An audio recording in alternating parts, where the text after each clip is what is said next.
കൈയെത്തുന്നിടത്ത് മനസ്സും, മനസ്സെത്തുന്നിടത്ത് ഭാവവും, ഭാവത്തുന്നിടത്ത് രസവും ഉണ്ടാവണം. അതാണ് അഭിനയം. ഇത് ഞാൻ പൊളിക്കും.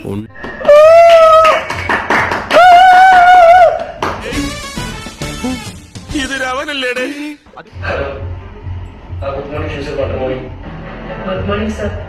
ഞാൻ എന്റെ മകളുടെ പേര് രജിസ്റ്റർ ചെയ്യാൻ വേണ്ടി വിളിച്ചത്. എന്നാലും എന്റെ പൊട്ട നീ ഇതെങ്ങനെ? ഞാൻ ട്രൈ ചെയ്തിടാ ട്രൈ.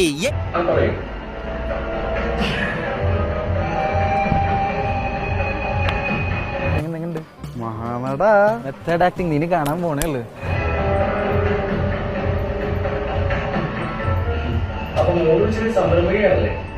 എന്തൊക്കെയാ നടക്കുന്നേ?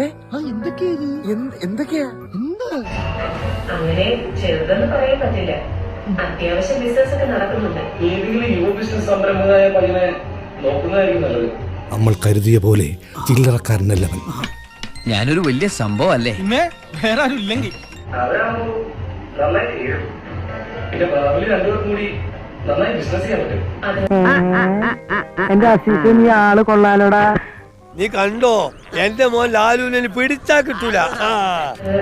അത് വേണ്ട. വേണ്ടി ഇത്തിരി ബുദ്ധി കഴിവുള്ള ഒരു പെൺകുട്ടിയുടെ ജീവിതത്തിൽ കയറി വരുന്നത് ഓക്കെയാ? കുറച്ചുകൂടി നന്നായിട്ട് ചെയ്യട്ടെ. വേണ്ട, ഇത് മതി. മതിയോ? ഇത് പൊളിച്ച് സൂപ്പറായി. സ്റ്റാറ്റസ് ഉള്ള ഒരാളല്ലേ? അതെ, പറഞ്ഞത് ശരി. പക്ഷെ അഹങ്കാരം പറയല്ലോ. അതിന്റെ കുറച്ച് ഭാഗങ്ങൾ കണ്ടിട്ട് ഹോ എനിക്ക് എന്നോട് തന്നെ ബഹുമാനം തോന്നിട്ട് ഞാൻ കുറച്ചേരം എഴുന്നേറ്റ് നിന്നു. എന്റെ മോൾക്ക് നാട്ടിലുള്ള ആലോചനകൾ വേണ്ട. പിന്നെ നല്ല സ്വഭാവ ഗുണമുള്ള ഏതെങ്കിലും മലയാളി മതി. പക്ഷേ നിങ്ങൾ ഇത്രയും നന്നാക്കുന്നു ഞാൻ വിചാരിച്ചതേ ഇല്ല. സാർ സീരിയസ് ആയിട്ട് പറഞ്ഞാണോ അല്ലെങ്കിൽ നമ്മള് പുതിയതാണോ? അനുഭവങ്ങളിൽ നിന്നേ ഒരു കലാകാരനുണ്ടാവും. എല്ലാവർക്കും സന്തോഷമായല്ലോ. എനിക്ക് സന്തോഷമായി. എല്ലാവർക്കും പിരിഞ്ഞു പോവാം.